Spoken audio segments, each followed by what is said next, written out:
લક્ષ્ય ન્યૂઝ, એક નજર, એક લક્ષ્ય. ભારતીય કિસાન સંઘ પ્રમુખે વાવ થરાદ સુઈગામ નર્મદા નહેરનું પાણી 15/4/2025 સુધી ચાલુ રાખવા કરી માંગ. નર્મદા નહેરનું પાણી ચાલુ રાખવામાં નહીં આવે તો ગાંધીજીના માર્ગે આંદોલન કરવું પડશે. ગુજરાત સરકારને વિનંતી કરીએ છીએ કે વાવ થરાદ સુઈગામ શાખા કેનાલ 15/4/2025 સુધી ચાલુ રહે, ત્યાંથી ખેડૂતોને પશુધન નિર્વાહ માટે ઘાસચારો પૂરતા પ્રમાણમાં મળી રહે. રાષ્ટ્રીય કિસાન સંગઠન ગુજરાત પ્રદેશ મહામંત્રી રામસિંગ રાજપૂતે મીડિયા સમક્ષ જણાવ્યું હતું કે 15/3 નર્મદાની કેનાલમાં પાણી બંધ થતાં ખેડૂતોની મુશ્કેલી વધી છે. હજુ તો જીરાની કાપણી ચાલુ છે. વરિયાળી, અજમો, એરંડા વગેરે ઘાસચારાનું વાવેતર થયેલ હોય એમાં પાણીની જરૂર પડે એમ છે. એપ્રિલ અને મે મહિનામાં પાણી આપવામાં આવે તો ઘાસચારો, બાજરીનો પાક બચી જાય, ઘાસચારાની અછત ઊભી ન થાય. હાલમાં વાવ થરાદ સુઈગામના છેવાડાના ગામોમાં પૂરતું પાણી મળી રહે તેવી અમારી ખેડૂતોની માંગ છે. નર્મદા નહેરમાંથી નાના પાટિયાઓ માઇનોર કેનાલ પૂરતું પાણી મળતું નથી. ખેડૂતોને પૂરતો ખેતીનો પાક મળી રહે તે માટે ગુજરાત સરકારે અમે ખેડૂતોને વિનંતી કરીએ છીએ કે અમને પૂરતા પ્રમાણમાં નર્મદાના કેનાલનું પાણી દરેક ગામડે પૂરતા પ્રમાણમાં મળી રહે તેવી અમારી માંગ છે. ભર ઉનાળે કેનાલ બંધ થતાં ધરતીપુત્ર ખેડૂતોની હાલત કફોડી બની છે. જય જવાન, જય કિસાન. હું ભારતીય કિસાન સંઘ પ્રમુખ હીરાજી ગોહિલ વાવ. અત્યારે 15 તારીખથી કેનાલ બંધ કરવામાં પોણો ઓછો થયો, આગળથી બંધ કરવામાં આવી છે. અસંખ્ય ખેડૂતોના ફોન આવી રહ્યા છે અને અગાઉ પણ અમે મીડિયા દ્વારા સરકારને જાણ કરી હતી કે આ પરિસ્થિતિ બહુ ખેડૂતોને ભયંકર છે. શિયાળુ સિઝનની અંદર જીરા ઉતારામાં હોય કે શિયાળુ સિઝન, રવિ સિઝન બરાબર ન હોવાથી ખેતરો ખેડી અને જુવાર ને બાજરી ખેડૂતોએ ઘાસ પશુઓ માટે કર્યું હતું અને સરકારને અમે પણ રજૂઆત કરી હતી અને અમે વારંવાર અમારે સરકાર અને નિગમ સરકારશ્રીને રજૂઆત કરવા છતાં નિગમ દ્વારા અમારા નિગમના અધિકારીઓથી વાતચીત ચાલુ છે અને એ પણ પોઝિટિવ છે કે આ એક બરાબર છે. કેનાલ ડેમની અંદર પોણે પણ છે અને ખેડૂતોને બહુ ભયંકર પરિસ્થિતિ છે. 40 થી 35 રૂપિયા જેતો પૂળો જુવારનો છે નહીં. એટલે આ માર્ચ મહિનાની 15 થી કરી એપ્રિલ મહિનાની 15 તારીખ સુધી એટલે 30 દિવસ કેનાલની અંદર પોણે લંબાવો એવી અમારી માગણી અને લાગણી છે અને અમને પણ વિશ્વાસ છે આ સરકાર ઉપર પણ 30 દિવસ પોણે લંબાવશે એવો અમને પણ વિશ્વાસ છે.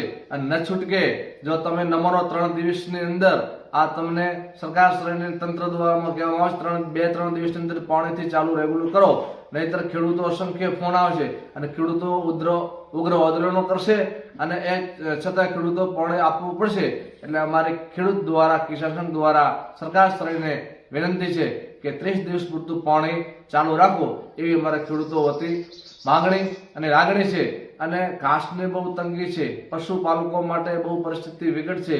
ગૌશાળાઓની અંદર પણ ઘાસની પણ જે જરૂર છે એટલે જો 1 મહિનો પાણી ચાલુ રહે તો ગૌ માતા માટે પણ ઘાસની પણ સગવડ થઈ જાય અને ખેડૂતોને પણ ઘાસની સગવડ થઈ જાય. એટલે મારી ખેડૂતો વતી માગણી છે અને આ માગણી જો સ્વીકારવામાં નહીં આવે તો 2-3 દિવસ અંદર પાણી ચાલુ કરવામાં નહીં આવે તો ખેડૂતો દ્વારા કિસાન સંઘ ઉગ્ર આંદોલન કરશે. જય જવાન, જય કિસાન.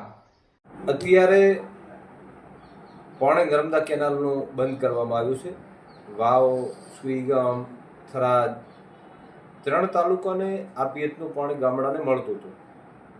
એની અંદર રવિ સિઝનની અંદર વાવેતર કરેલું હોય એમાં અત્યારે છેલ્લા પણ અજમો હોય, વરિયાળી હોય, ઘાસચારાનું વાવેતર હોય કે એરંડાને છેલ્લું પિયત હોય એ બાકી હોય.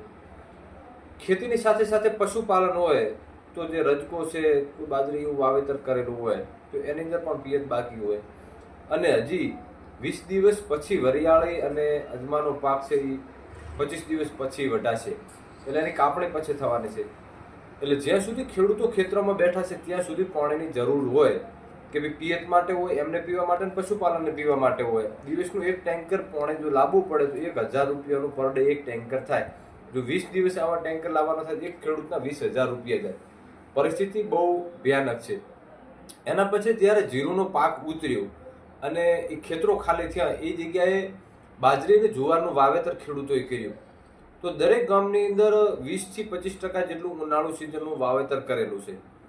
અને વચ્ચે એક એવો પત્ર વાયરલ થયો અને એના પછી મુખ્યમંત્રી સાહેબની કે જાહેરાત હતી કે ભાઈ પાણી ખેડૂતોને જરૂર હશે તો આપવામાં આવશે અને ચાલુ રાખવામાં આવશે.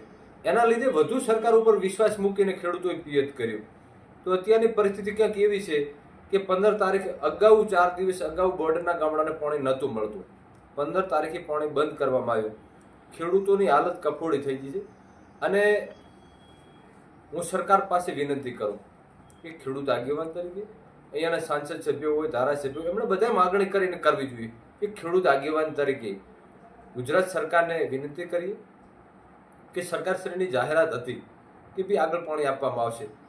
જો એપ્રિલ અને મે આ બંને મહિનામાં સતત ખેડૂતોને પાણી આપવામાં આવે તો હજારો ટન ઘાસચારો થઈ શકે તેવી પોઝિશન છે. અને ઘણી બધી બાજરીનો પાક પણ ખૂબ થઈ શકે એવી પોઝિશન છે.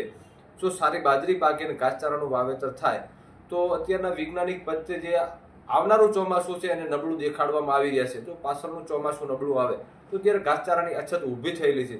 અને જે અગાઉનું ચોમાસું ગયું એની અંદર પણ પાછોતરા વરસાદે અને જે વાવાઝોડાના હિસાબે ઘાસચારામાં ઘણું બધું નુકસાન થયું હતું. એટલે ખેડૂતો પાસે ઘાસચારો નથી, ગૌશાળાઓ પાસે નથી, પોજરાપોળ પાસે નથી, અને રખડતા જે રેઢિયા ઢોરો છે એમને પણ તકલીફ જેવી પોઝિશન છે. જો એપ્રિલ અને મે મહિનામાં બંને મહિનાની અંદર પાણી ચાલુ રાખવામાં આવે તો ખેડૂતોને ઘણું બધું સારું પરિણામ આવે એમ છે.